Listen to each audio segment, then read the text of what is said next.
E aí galera, tudo beleza? Hoje eu vim desmistificar coisas que falam sobre mixagem. Sabe aquelas coisas que todo mundo fala, mas você nunca tem certeza se é verdade ou não? Então, eu estou aqui para quebrar todos esses 5 mitos que vocês já devem conhecer. Primeiro mito, você precisa ter 6 dBs de headroom para entregar a sua mixagem para um engenheiro de master.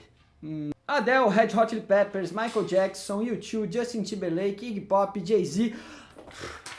Enfim, o engenheiro de mixagem que mixou toda essa galera aí, ele não vai concordar com você. E não é só ele não, você deve ter conhecido aquele Tony Maserati. Afinal, o que é esse headroom? Headroom é a distância que você ainda tem na sua mixagem até ela bater no ponto zero, ou seja, o ponto máximo de dBFS, ou seja, a quantidade de peak level que a sua mixagem tem antes de clipar, antes do áudio digital distorcer. Isso também vale para o áudio analógico, mas não são as mesmas medidas, é um outro tipo de dB, a lógica é a mesma, mas é um pouquinho diferente. Bem, o Andrew Schweppes, ele entrega a mix dele para um engenheiro de masterização batendo em 0 dBFS, ou seja, no ponto máximo que uma mixagem tem antes de clipar. Ele coloca um limiter no mix bus dele para evitar aquela clip. Já o Tony Maserati, ele entrega a mix dele, se for uma música pop, assim, de mainstream, bem comprimida, batendo em menos 3 dBFS e não em menos 6. O que eu tô falando aqui, pessoal, é dB de peak level, ou seja, são somente os picos, tá, de dinâmica que a música tem. Não é a média quadrada que a nossa audição tem, a nossa percepção tem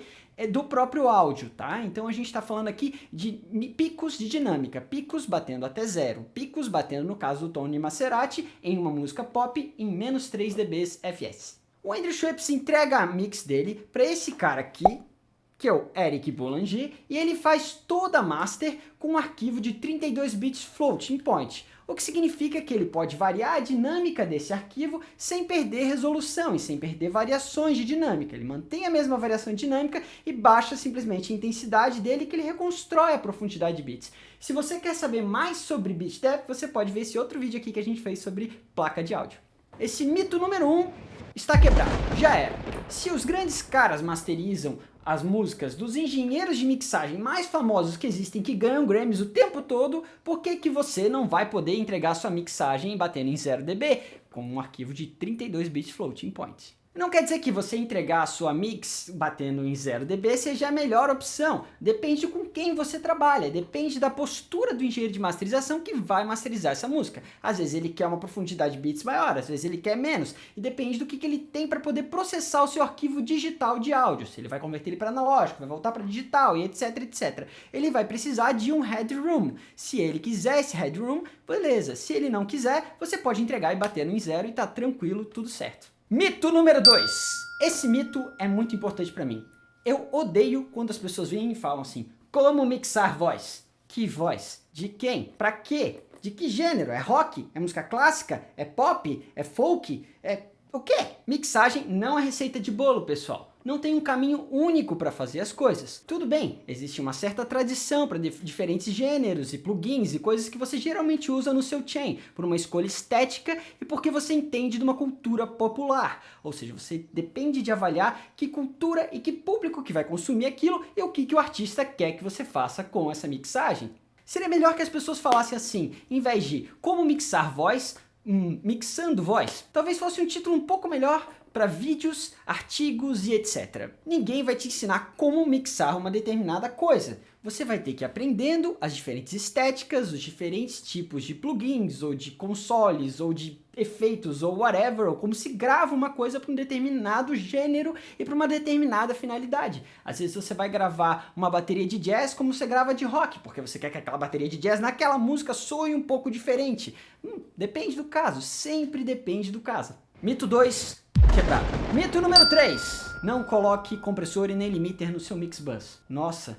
Por que esse meu nossa? Afinal, Dave Pensado, Andrew Schweppes, Tony Maserati, Joe Ciccarelli, Chris Lord-Alge, todos os engenheiros de mixagem que são referências da mixagem internacionalmente falando e também dentro do Brasil usam compressores ou limiters dentro do mix bus deles. Ah, mas Alvin, isso vai diminuir a variação de dinâmica e tal. Às vezes é esse o propósito da mixagem, ele quer juntar as coisas, ele quer ter mais distorção harmônica. Às vezes o compressor está desligado, ele simplesmente está passando pelo circuito dele simulando um pouquinho mais de distorção harmônica total daquele compressor. Vai depender do seu uso para o compressor ou para o limiter. Se ele é estéreo, se ele está linkado estéreo, se ele está em middle side, ou o que você está fazendo com ele. Você tem que entender a finalidade dessa ferramenta, do uso dela e o que ela está causando no seu resultado final de áudio. Aí você vai usar com segurança, sem ficar pensando, nossa, eu não posso colocar um limiter no meu mix bus. Pode colocar sim, experimente, estude, pratique, leia, se informe. Mito número 4.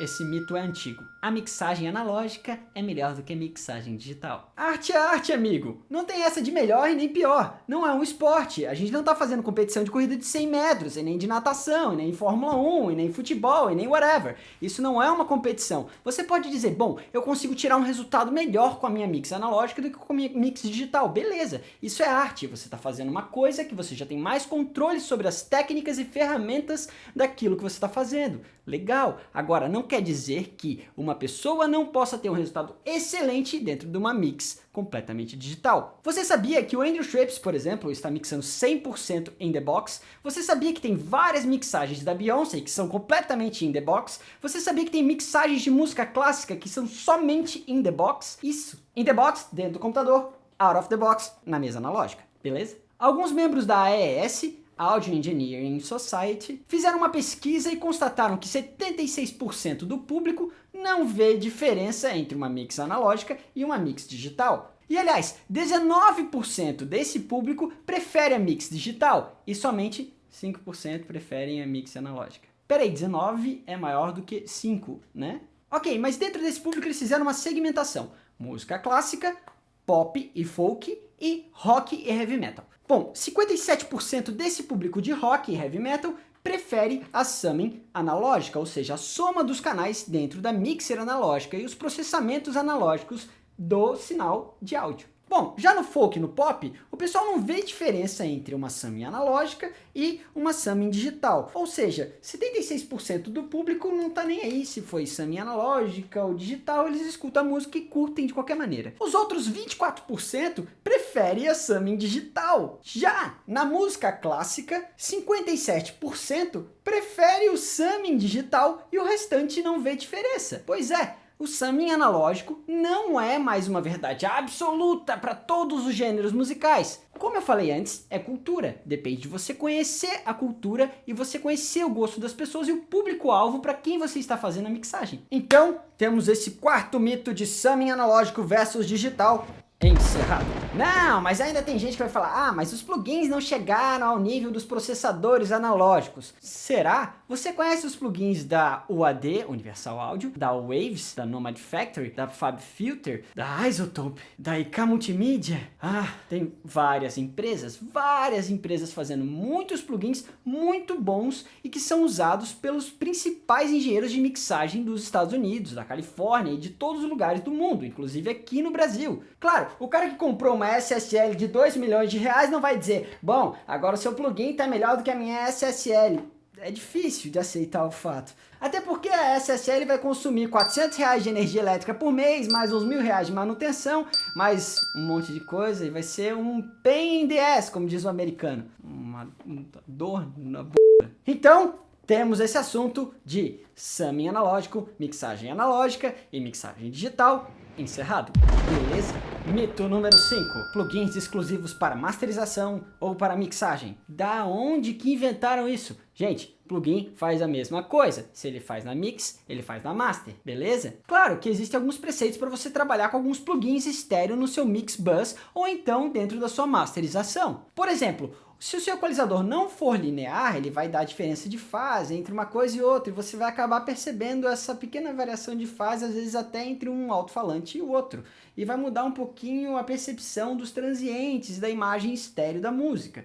Beleza? Outra coisa muito importante na masterização e no seu mix bus é trabalhar com plugins que têm a opção de meio e lado. Assim, você pode trazer toda a informação ou parte da informação que está no meio, comprimir ou equalizar ela de uma forma diferente das informações que estão do lado, mais abertas do seu PAN. Lembrando que o seu computador vai entender a informação que está no meio como a informação que está vindo em nível de peak level e RMS igual dos dois monitores. A gente tem a percepção de centro quando a gente escuta exatamente essa mesma relação dos dois tipos de decibel dos dois lados ao mesmo tempo perfeitamente. E é isso que é importante num mix bus ou então num processamento de uma masterização, que é um arquivo estéreo. Se você não quer destoar um pouquinho a imagem estéreo, você tem que cuidar para ver se o seu compressor não trabalha de um lado de uma forma e de um lado de outro. Às vezes vai ser até interessante você fazer isso, mas você precisa saber disso e controlar isso manualmente. Claro, tem empresas que fazem plugins maravilhosos para a gente trabalhar na masterização, como por exemplo a Isotope, a T-Rex, que tem várias opções de middle side e de um monte de outras coisas.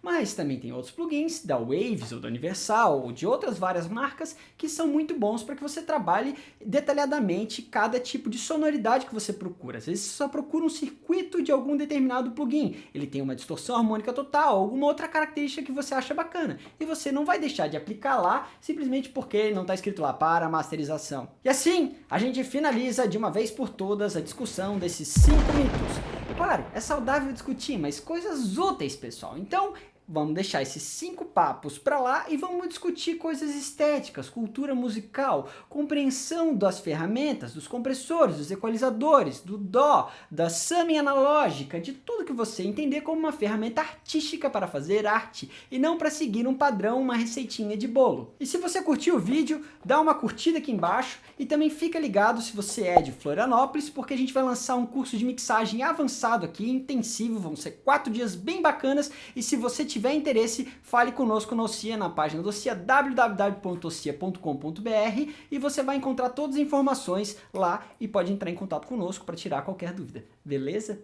E se você quer ver uma experiência minha mixando voz, você pode acompanhar numa sessão de vídeos que a gente vai lançar na semana que vem, uma playlist bem bacana mixando voz. E não ensinando como mixar voz, mas trabalhando com alguns tipos de voz específicos e não trazendo uma receita de bolo para você, mas conhecimento que é o mais importante. A gente se vê no próximo vídeo, eu aguardo vocês. Um abração.